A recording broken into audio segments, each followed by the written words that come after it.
చిట్టి అయ్యగారేమన్నారు? మాట్లాడారయ్యా, చాలా బాగా మాట్లాడారు. ఏమే కాయా పండా? పండేనయ్యా. అమ్మగారు? అమ్మగారైతే కొట్టి మరీ చెప్పారయ్యా. కొట్టి? అదే కొట్టి భుజం తట్టి మరీ చెప్పారయ్యా.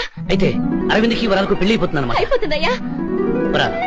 నువ్వు నిజంగా అదృష్టవంతురాలివి. నేను అనుకున్నా ఇది వెళితే పని అవుతుంది, అయ్యగారు దీన్ని ఏమీ అనరని. అవునయ్యా, అయ్యగారు ఒక్క మాట కూడా అనలేదు.